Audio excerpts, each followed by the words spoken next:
আব্দুর রহমান ধরি কত নম্বর 12 ধরি আব্দুর রহমানের মোট সম্পত্তি এক্স, বুঝছো? মোট সম্পত্তি এক্স বা এক্স অংশ ধরে নিতে পারো। মোট সম্পত্তি এক্স অংশ, হ্যাঁ। এখন সেই এই সম্পত্তি থেকে কি করছে, কিছু অংশ স্ত্রীকে দিয়ে দিছে, কিছু অংশ স্ত্রীকে দান করছে বা স্ত্রীকে দিয়ে দিছে। তাহলে স্ত্রীকে দিছে কতটুক, স্ত্রীকে দিছে কতটুকু, স্ত্রীকে দিল কতটুকু দিল, মোট সম্পত্তি যে এক্স ছিল, এক্স এর কতটুকু দিছে, 0.125 দিছে, তাই না? 0.125 দিছে, তাই কি না? তাহলে গুণ করো তো, কত আসে?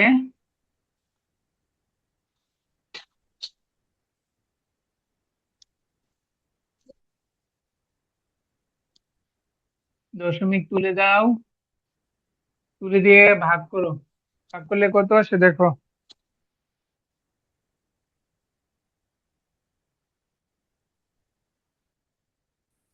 কাটাকাটি করো তো।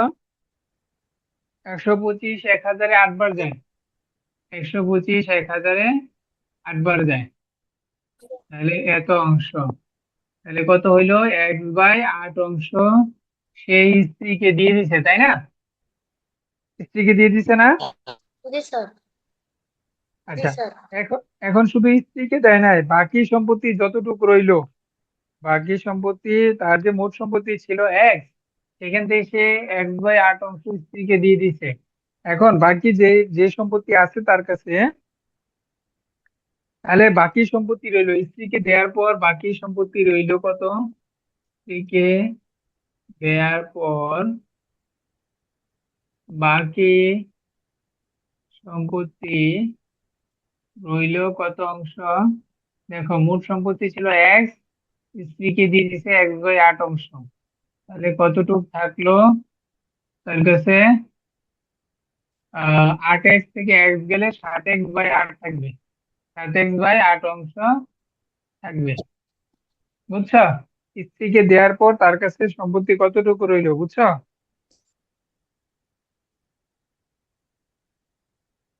স্যার, আচ্ছা, এখন সে স্ত্রীকে দেওয়ার পর স্যার, আবার সাত এক্স এই যে 8x এক্স থেকে বাই x বিয়োগ আট করো, হলো যে বিয়োগ- আটকে, লসাগু স্যার করো। আটের উপরে এক্স রেখে এক ধরবো। হ্যাঁ হ্যাঁ, শুধু x মানে কি, স্যার একই লসাগু তো। আটই আসে স্যার। হ্যাঁ, 8x থেকে x বাদ দাও, 7x থাকবে, ও, বুঝছো? জি স্যার। আচ্ছা, এখন এই যে সম্পত্তি রইলো তার কাছে, এইখান থেকে সে আবার কি করছে, 0.5 অংশ পুত্রকে দিছে, 0.25 অংশ কন্যাকে দিয়ে দিছে। আচ্ছা, তাহলে তাদেরকে মোট কত অংশ দিছে, তাদেরকে মোট কত অংশ দিছে সেটা যোগ করো।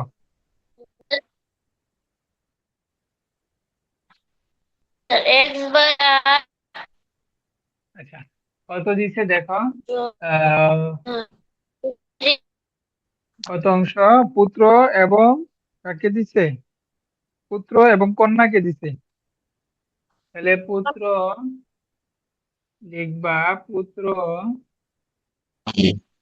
ও কন্যাকে দিছে কতটুকু, কন্যাকে মোট দিল কত অংশ, মোট দিল হচ্ছে তোমার 0.5 আর 0.25, 0.5 আর হচ্ছে 0.25 অংশ, তাহলে মোট কত অংশ দুই। দিছে, মোট কত অংশ দিছে যোগ করো তো, 5 আর হচ্ছে 2, 7, 0.75 অংশ দিছে, তাই না?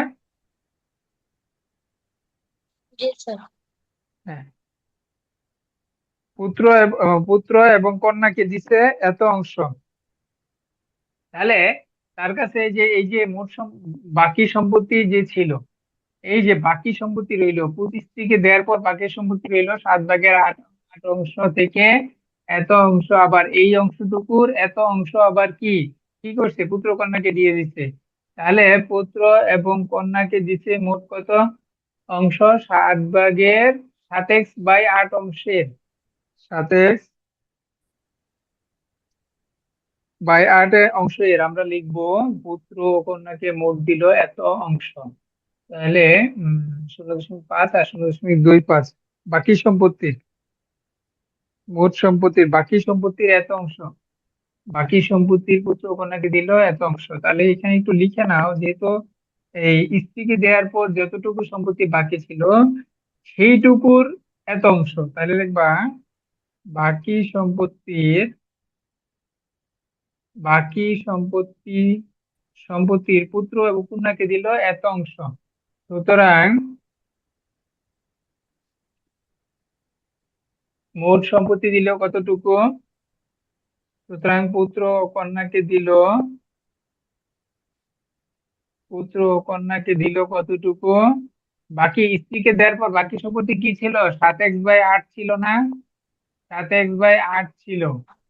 তাহলে এতটুকুর 0.75 অংশ সে পুত্র ও কন্যাকে দিয়ে দিচ্ছে। বুঝছো? বুঝা গেল? জি স্যার। আচ্ছা, তাহলে এখন কাটাকাটি করো, দশমিক তুলে কাটাকাটি করো।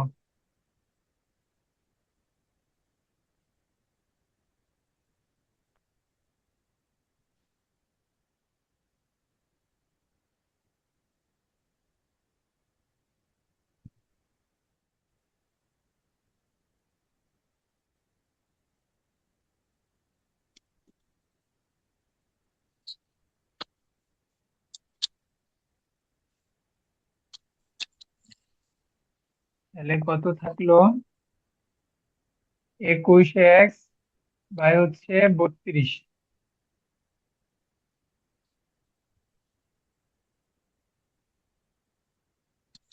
21x/32, তাই না? জি স্যার। আচ্ছা, তাহলে এই পর্যন্ত বুঝছো তো না? প্রথমে তার মোট সম্পত্তি আমরা ধরে জি নিচ্ছি এক্স, এই সম্পত্তির স্ত্রীকে দিয়ে দিছে হচ্ছে এক্স এর এত অংশ, মোট সম্পত্তির এত অংশ। তাহলে এক্স এর কত? x/8 স্যার অংশ। ক্যামেরা, হ্যাঁ, বলো, ক্যামেরা ঝাপসা। কি বলো?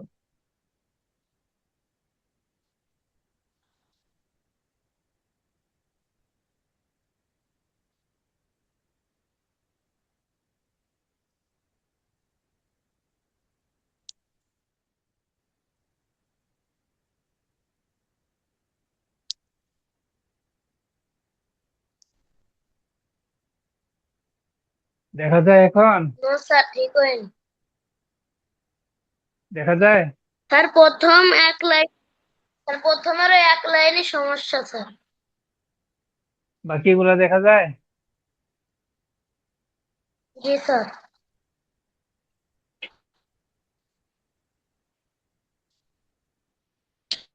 আচ্ছা, প্রথম এক লাইন কি লিখেছেন?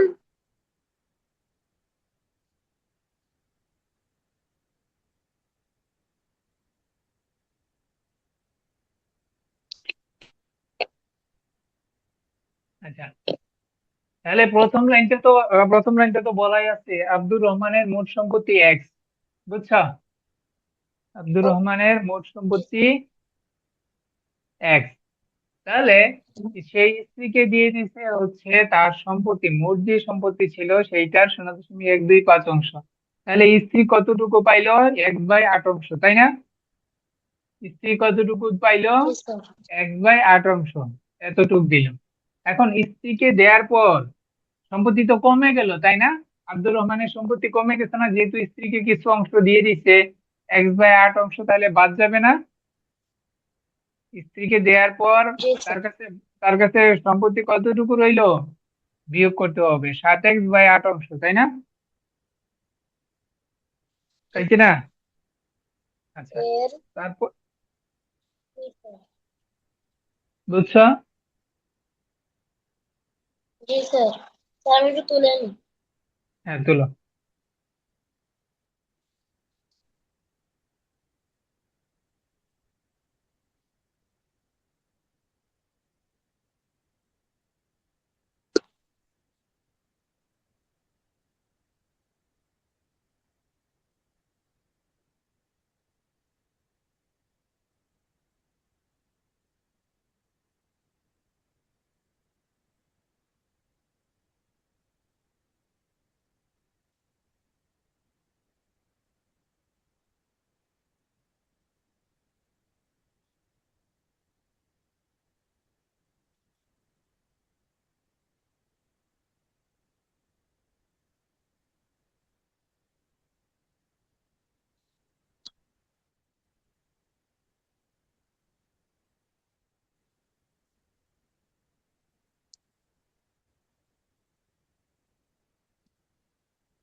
আসসালামু আলাইকুম স্যার।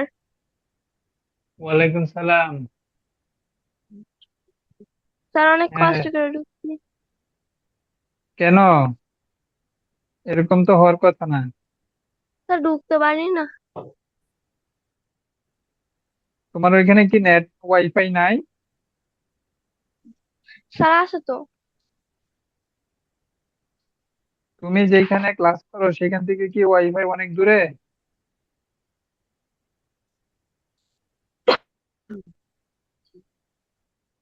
জি। অনেক দূর? ও, এই জন্যই তো। ও, আমার মনে ছিল না, তো যাই হোক। তো এই জন্যই দূরে থাকার কারণেই সমস্যা হয়।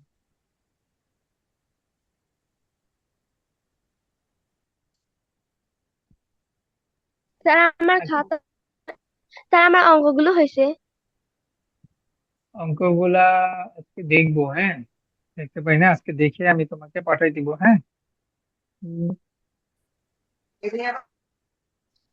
কোন? না। স্যার 10 নম্বরটা আর 12 নম্বরটা পারি না। 12 নম্বরটা করাইতেছি, দেখো। 10 নম্বর পরে করে দিব।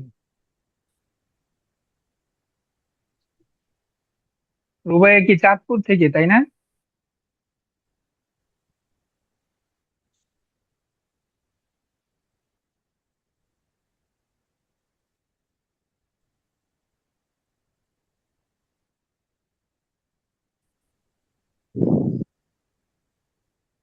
12 নম্বর করাইতেছি, দেখো বোর্ডে।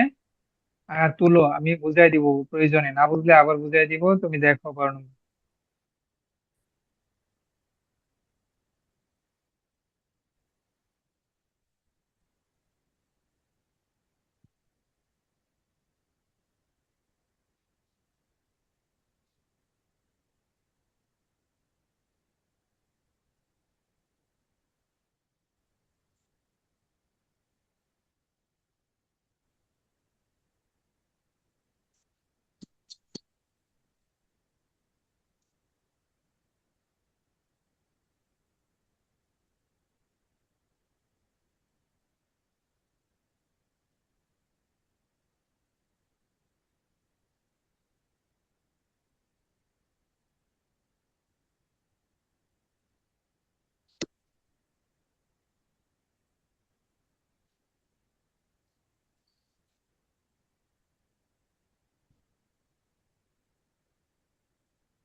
রুবাইয়া, তাড়াতাড়ি তুলো, দ্রুত তুলো।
আমার তোলা শেষ।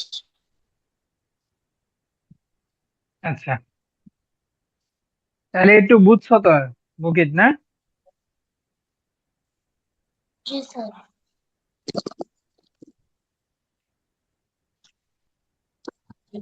দেখো,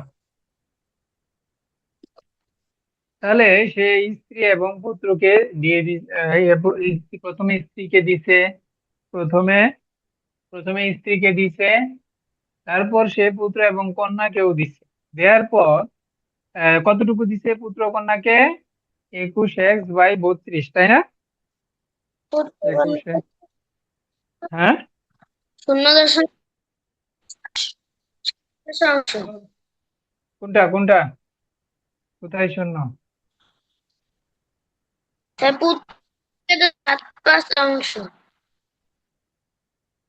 পুত্র ও কন্যাকে দিছে হচ্ছে 21/32, 21x/32, 21x/32। তাহলে এখন যে তার কাছে সম্পত্তি ছিল কতটুকু? সম্পত্তি ছিল 7x/8, স্ত্রীকে দেওয়ার পর 7x/8 অংশ ছিল। এখন 7x/8 থেকে আবার সে এই যে স্ত্রীকে দেওয়ার পর যতটুকু সম্পত্তি ছিল সেখান থেকে আবার কি পুত্র ও কন্যাকে দিয়ে দিচ্ছে, তাহলে এইটাও বিয়োগ করো। তার কাছে যতটুকু সম্পত্তি ছিল সেটা থেকে এইটা বিয়োগ করো, পুত্র কন্যাটা বিয়োগ করে দাও, পুত্র ও কন্যাটা বিয়োগ করে দাও। তাহলে পুত্র ও কন্যাকে দেওয়ার পর, পুত্র ও কন্যাকে দেওয়ার পর আব্দুর রহমানের সম্পত্তি কতটুকু রইল? পুত্র ও কন্যাকে, 21/32 হ্যাঁ, 21/32 পুত্র ও কন্যাকে দেওয়ার পর লিখবা, পুত্র ও কন্যাকে দেওয়ার পর তার বাকি সম্পত্তি রইল, তার বাকি সম্পত্তি রইল কতটুকু? এই যে তার স্ত্রীকে দেওয়ার পর ছিল 7x/8, তার সম্পত্তি ছিল, তার কাছে সম্পত্তি ছিল 7x/8। এইখান থেকে পুত্র ও কন্যাকে দিয়ে দিচ্ছে 21x/32, 21x/32 এত অংশ। যেটা পুত্র কন্যাকে দিয়ে দিচ্ছে সেটা বিয়োগ করে দাও। 8/32 লসাগু 32, তার সাথে 28x বিয়োগ 21x, তাহলে এত অংশ সমান সমান কত আসবে? 7x/32, তাই না? 7x/32। এখন এখন প্রশ্নে দেখো বলে দিচ্ছে যে এই যে পুত্র ও কন্যাকে দেওয়ার পর তিনি দেখলেন যে তার অবশিষ্ট সম্পত্তির মূল্য এত টাকা। এই যে পুত্র এবং কন্যাকে দেওয়ার পর তার যে সম্পত্তি কতটুকু রইল? 7x/32 না? জি সাত স্যার। এক্স বাই বত্রিশ তাহলে এইটুকু, এইটুকু সম্পত্তির মূল্য কিন্তু প্রশ্নে বলে দিচ্ছে এই যে অবশিষ্ট সম্পত্তি তার কাছে রইলো, এই সম্পত্তিটার মূল্য হচ্ছে তোমার কত? একক দশক শতক হাজার অযুত লক্ষ, 3,15,000 টাকা। বুঝছো? প্রশ্নে কিন্তু বলে দিচ্ছে। জি তাহলে লিখবা প্রশ্ন মতে, প্রশ্ন মতে লিখবা যে এত অংশ সম্পত্তির মূল্য, প্রশ্নে তো দিয়েই দিছে, এটা লিখে দিবা।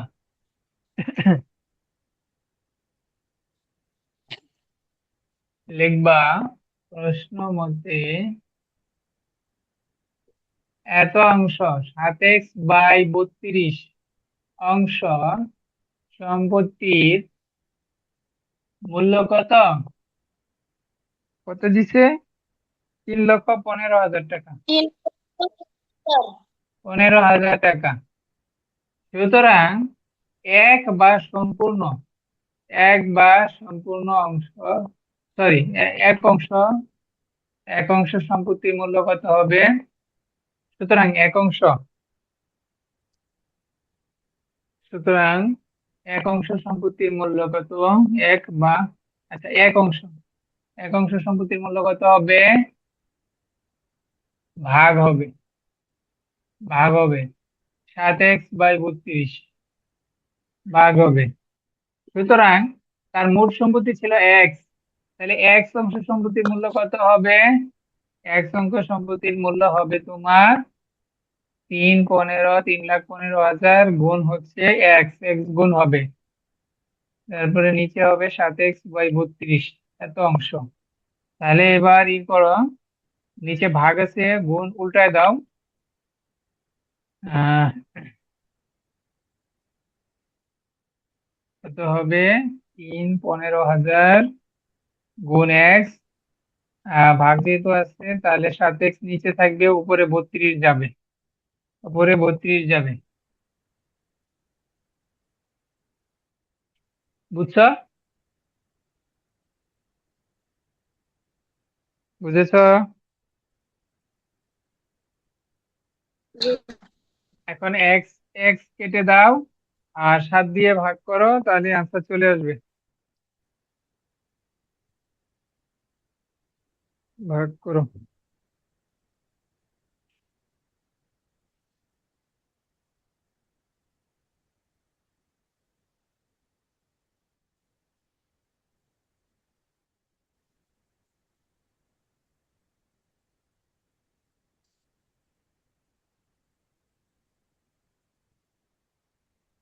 পাইছো?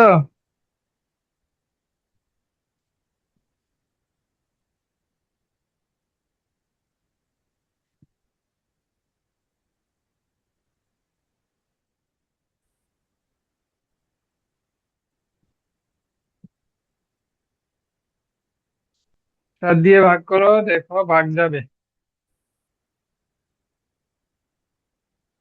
7 দিয়ে ভাগ করলে হয় 45,000, 7 দিয়ে ভাগ করলে হয় 45,000, 45,000 কে 32 দিয়ে গুণ করো, তাহলে আনসার চলে আসবে। বুঝছো মুকিত?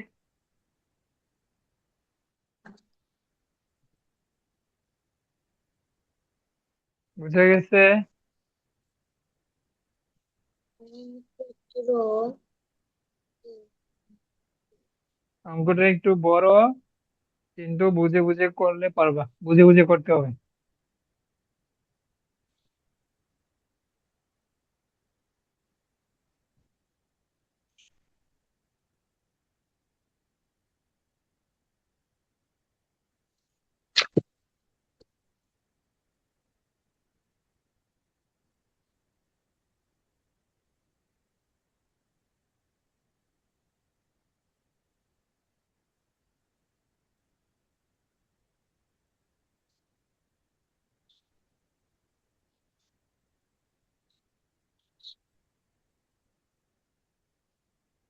শেষ হয়েছে তোলা?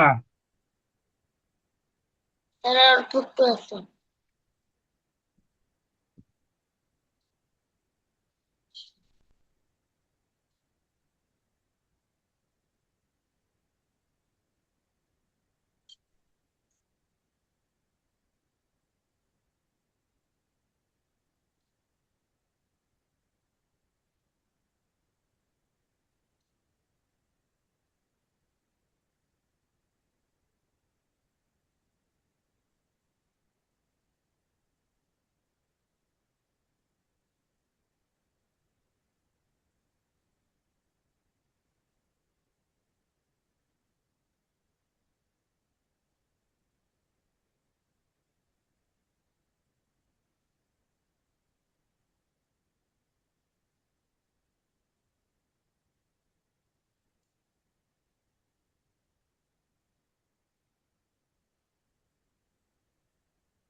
আছে।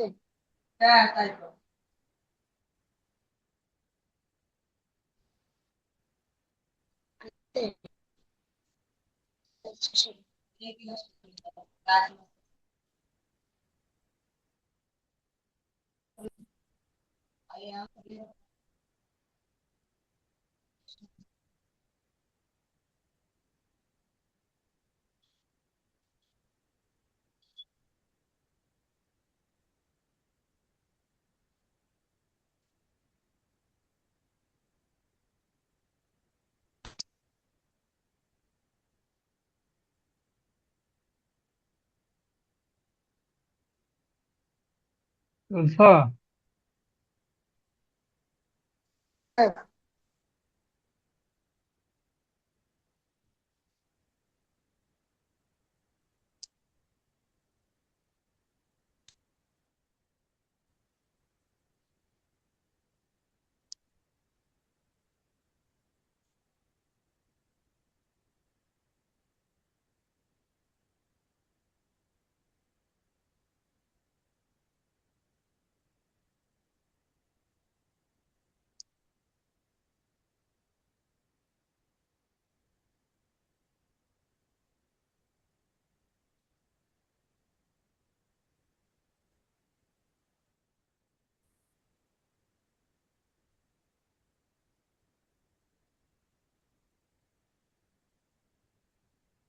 আচ্ছা। মুকিত, বুঝেছো তাহলে সম্পূর্ণটা? জি আচ্ছা, এবার দেখো 10 নম্বর অঙ্কটা। একজন ফর্ম তাই প্রথম থেকে দিবেন। কোনটা? নম্বরটা। তুমি ক্লাস থেকে তো চলে গেলা, আমি রেকর্ড ক্লাস দিব, দেখে নিও। আচ্ছা। দেখে নিও, উপরের অংশ তো আমি মুছে দিছি।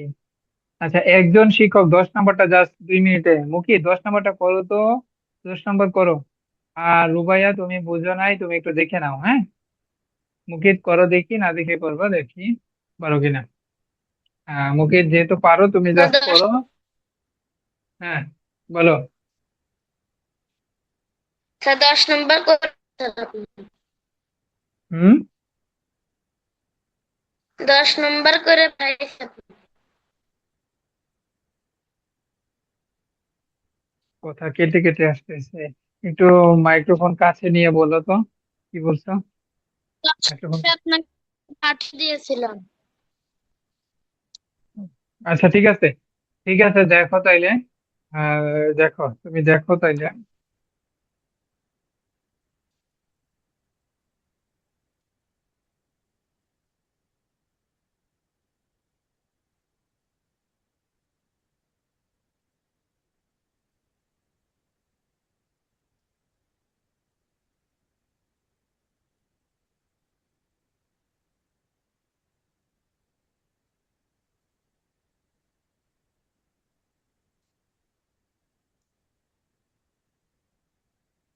দেখো, 10 নম্বর অঙ্কটা বলা আছে যে একজন শিক্ষক 60.60 টাকা ডজন দরে 722.15 টাকার কমলা কিনছেন।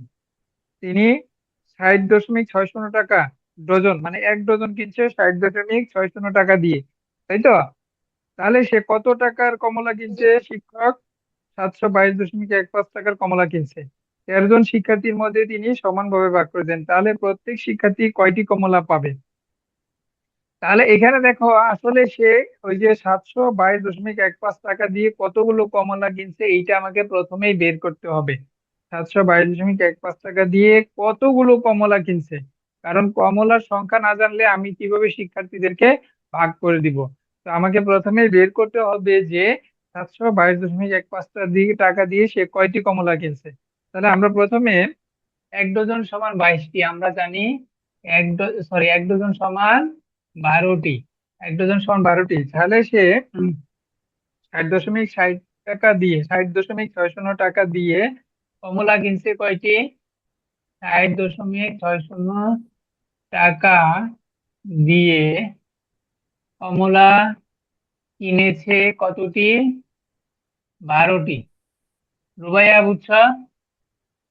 রুবাইয়া বুঝছো কিনা বলো। আচ্ছা, সুতরাং 1 টাকা দিয়ে কমলা কিনছে কয়টি? কম হবে ভাগ, 1 টাকায় তো কম কমলা পাওয়া যাবে, তাহলে ভাগ হবে 60.6টি। সুতরাং মোট কত টাকার কমলা কিনছে? 722.15। 722.15 দিয়ে মোট কমলা কিনছে কতটি? 60.612 গুণ হচ্ছে 722.15টি। ঠিক আছে, রুবাইয়া বোঝা গেছে? তাহলে এইটা তোমরা দশমিক তুলে কাটাকাটি করবা, আমি ক্যালকুলেটরে করে দিচ্ছি দ্রুত করার জন্য। ক্যালকুলেটরে করে বসাই দিচ্ছি। 722.15 ভাগ হচ্ছে 60.6 গুণ 12। হ্যাঁ, আচ্ছা, তাহলে হচ্ছে 143। আসছে 143টি সে কমলা কিনছে। তাহলে কমলা কিনছে মোট কতটি? 143টি, তাই না? 143টি শিক্ষক কমলা জি কিনছে। স্যার। এখন এই 143টি কমলা কিন্তু সে 13 জন শিক্ষার্থীর মধ্যে সমানভাবে ভাগ করে দিচ্ছে। তাহলে 13 জন শিক্ষার্থী কমলা পাইছে কয়টি? 13 জন শিক্ষার্থী কমলা পায় কতটি? 143টি। সুতরাং একজন শিক্ষার্থী কমলা পাবে কম, ভাগ হবে 143 ভাগ হচ্ছে 13।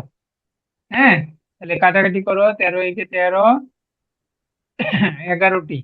11টি করে কমলা পাবে প্রত্যেক শিক্ষার্থী, 11টি কমলে করে কমলা পাবে। রুবাইয়া বুঝেছ? জি স্যার, বুঝেছি। হ্যাঁ, তাহলে প্রথমে কমলার সংখ্যা বের করে নিব।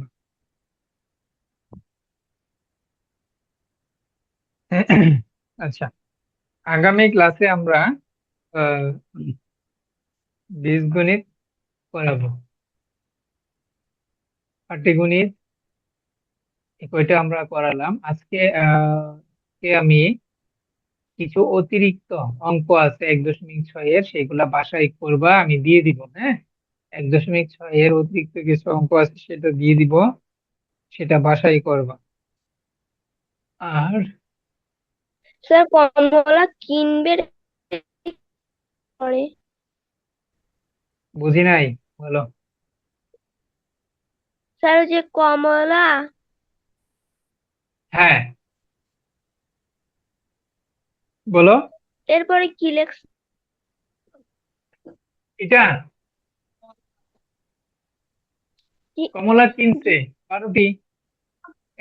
60.6 টাকা দিয়ে কমলা কিনছে কয়টি? শিক্ষক কয়টা কমলা কিনছে? 12টি না? 1 ডজন মানে জি 12 না? স্যার। 1 ডজন মানে 12, তাহলে 12টা কিনছে। বুঝেছো?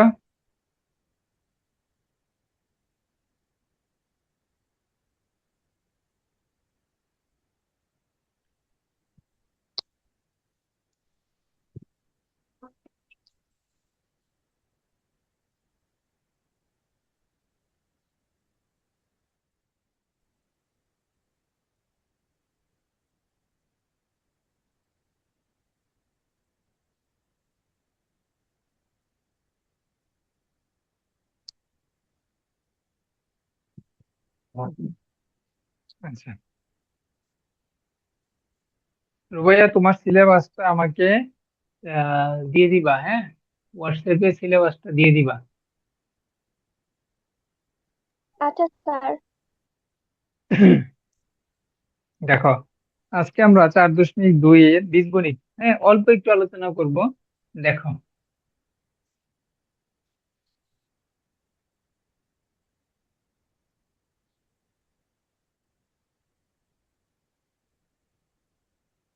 মুকি তুমি কি আগে 4.2 পড়ছো? মুকিত, জি স্যার, অল্প। আচ্ছা, 4.2 যেহেতু তোমাদের বার্ষিকে আছে, তাহলে এটা আলোচনা করব।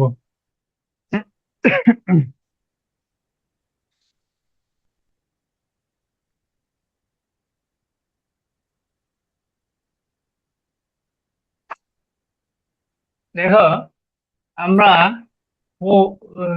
টু, ধরো কোনো একটি সংখ্যা টু, টু কে আমরা কি লিখতে পারি? শুধু টু।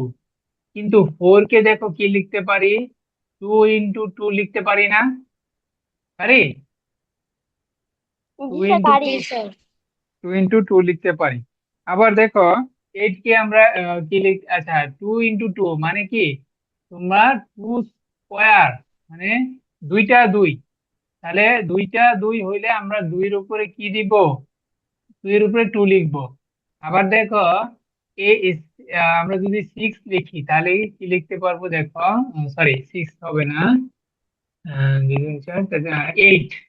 এইট দেখো একটি সংখ্যা, এটাকে আমরা কি লিখতে পারি? দেখো two into two into two মানে দুই দুগুণে চার, চার দুগুণে আট, তাই না? আট কি না বলো? জি স্যার 8। আচ্ছা, তাহলে এই যে এইটাকে আমরা কিভাবে লিখতে পারি? দেখো টু, তিনটা দুই, তিনটা দুই তিনবার গুণ করলে আট হয়, তাহলে দুইয়ের উপরে পাওয়ার দিব তিন। দুইয়ের উপরে পাওয়ার বা সূচক, এগুলো কি কি বলে? সূচক, সূচক। পাওয়ার বা সূচক বলে, বুঝছো? আর টু কে কি বলা হয়? এই যে নিচে যে সূচকের নিচে যে থাকে এটাকে কি বলা হয়? ভিত্তি বা বেস। বুঝেছো? জি স্যার জি বুঝাচ্ছি। স্যার। আচ্ছা, ঠিক এরকম দেখো সিক্সটিন, এইটাকেও দেখো লেখা যায় two into two into two into two, দুই দুগুণে চার, চার দুগুণে আট, আট দুগুণে ষোলো। ষোলোকে আমরা এইভাবে লিখতে পারি না? পারি? জি স্যার লিখতে পারি। হ্যাঁ, এগুলাকে কি বলা হয়? মৌলিক উৎপাদক। এই যে এটাকে মৌলিক উৎপাদকে দিলে লিখা, এভাবে যে আমি লিখছি দেখো, ষোলোকে মৌলিক উৎপাদকে লিখছি। এর চেয়ে আর ক্ষুদ্রতম মৌলিক সংখ্যা দ্বারা লেখা যায় না। ষোলোকে দেখো এই যে দুই, এগুলো কি মৌলিক সংখ্যা না? এই দুই সবগুলো কি? এই দুই জি স্যার। হচ্ছে মৌলিক সংখ্যা। তাহলে ষোলোকে এভাবে মৌলিক উৎপাদকে আমরা প্রথমে ভাঙলাম, ভাঙার পর কি পাইলাম? চারটা দুই গুণ করলে ষোলো হয়। তাহলে এবার দুইয়ের উপরে কত বসাবো? চার, কারণ দুই চারবার আছে, এই জন্য দুইয়ের উপরে চার বসাবো। এখানে দেখো আট সমান সমান হচ্ছে দুই তিনবার গুণ, তাহলে দুইয়ের উপরে তিন বসাইছি। চার দুইবার গুণ করতে হয়, এই জন্য দুইয়ের উপরে দুই বসাইছি। বুঝছো? জি স্যার। বুঝছো? আচ্ছা, তাহলে এইগুলা হচ্ছে তোমার কি উপরে যেটা থাকে সেটাকে বলে সূচক, সূচক পাওয়ার বা ঘাতও বলা হয়, হ্যাঁ, বা শক্তি। এগুলাকে এই সকল নামে ডাকা হয়, পাওয়ার, সূচক, ঘাত বা শক্তি। বোঝা গেল? জি স্যার। আচ্ছা, তাহলে অনুরূপ ভাবে দেখো বীজগণিতেও এরকম তোমার আছে। বীজগণিতেও, এটা তো আমরা পাটিগণিত দেখাইলাম, বীজগণিতেও এরকম ব্যাপার স্যাপার আছে। বীজগণিতেও এরকম ব্যাপার স্যাপার আছে, সেটা কি? যেমন ধরো বীজগণিতে কি আমরা বীজগণিতীয় প্রতীক ব্যবহার করি। যেমন ধরো A to the power five, A to the power five, এরকম তোমরা দেখছো না? এ টু দি পাওয়ার ফাইভ মানে কি? এ পাঁচবার গুণ। এ কয়বার গুণ? এ পাঁচবার গুণ করলে এ টু দি পাওয়ার ফাইভ হয়, তাই কি না বলো?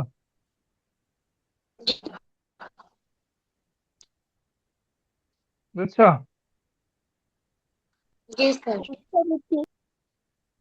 আচ্ছা, তাহলে এখন আমরা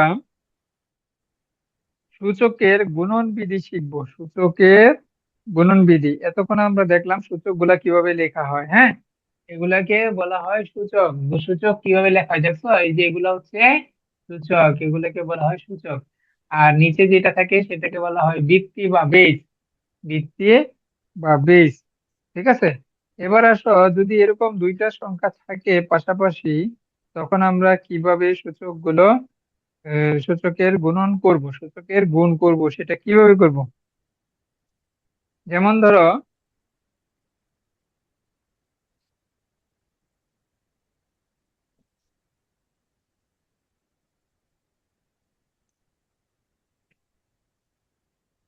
যেমন ধরো